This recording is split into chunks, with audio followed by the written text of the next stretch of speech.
पश्चिमी मीडिया ने दावा किया कि चीन के राष्ट्रपति शी जिनपिंग ने अपनी सेना को असली लड़ाई के लिए तैयार रहने का आदेश दे दिया। उनके इस बयान के बाद यह अंदाजा लगाया जा रहा है कि आने वाले दिनों में चीन कभी भी ताइवान पर अटैक कर सकता है।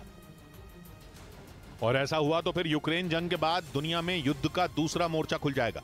लेकिन पश्चिमी मीडिया का दावा है कि अगर चीन ने ताइवान पर हमला बोला तो फिर उसे सुपर पावर अमेरिका से टकराना होगा, क्योंकि अमेरिका कई बार यह साफ कर चुका है कि अगर चीन ने ताइवान के खिलाफ जंग का बिगुल फूंका तो उसकी ईंट से ईंट बजा दी जाएगी।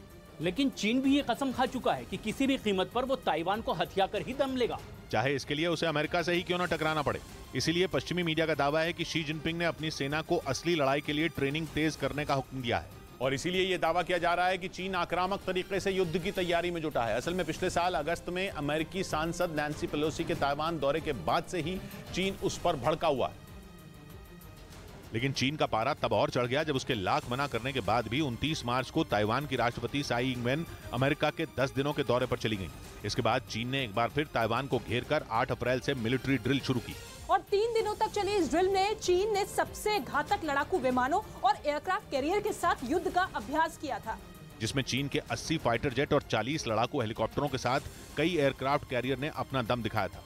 पश्चिमी मीडिया का दावा है कि इस ड्रिल के खत्म होते ही शी जिनपिंग ने सैनिकों से मुलाकात की और उन्हें असली जंग के लिए तैयार रहने का आदेश दे दिया। और साथ ही ताइवान को यह चेतावनी दी कि उसे चीन के कहर से कोई नहीं बचा सकता। इससे पहले चीन ने अमेरिका को चेतावनी देने के लिए ताइवान पर हमले का एक एनिमेशन वीडियो भी जारी किया था, जिसमें चीन ने यह दिखाने की कोशिश की थी कि वो किस तरह अपनी खतरनाक मिसाइलों से ताइवान को तबाह कर सकता है। और अब पश्चिमी मीडिया का कहना है कि शी जिनपिंग अपनी सेना को असली जंग के लिए तैयार करने में जुट गए हैं। वहीं ताइवान भी इस बात को मान रहा है कि चीन कभी भी उस पर हमला कर सकता है।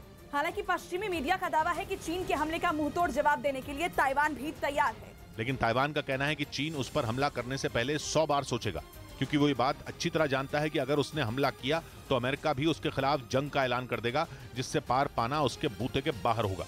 वहीं पश्चिमी मीडिया के मुताबिक फ्रांस के राष्ट्रपति इमैनुअल मैक्रों ने अमेरिका को मुंहतोड़ जवाब दिया। हॉलैंड के दौरे पर पहुंचे मैक्रों ने एक बार फिर दोहराया कि वो ताइवान के मुद्दे पर दिए गए अपने बयान पर कायम है और अमेरिका का साथ देने का यह मतलब नहीं कि उसकी गुलामी की जाए। यानी मैक्रों ने एक बार फिर यह साफ कर दिया कि वो अमेरिका के किसी दबाव में आने वाले नहीं हैं। असल में हाल ही में मैक्रों ने चीन का दौरा किया था और वहां से लौटते ही उन्होंने एक ऐसा बयान दिया जिससे अमेरिका तिलमिला गया। मैक्रों ने दो टूक कहा कि ताइवान के मुद्दे पर यूरोप को चीन और अमेरिका दोनों से दूर रहने की जरूरत है। इतना ही नहीं, उन्होंने यूरोप को अमेरिका से सावधान भी किया था।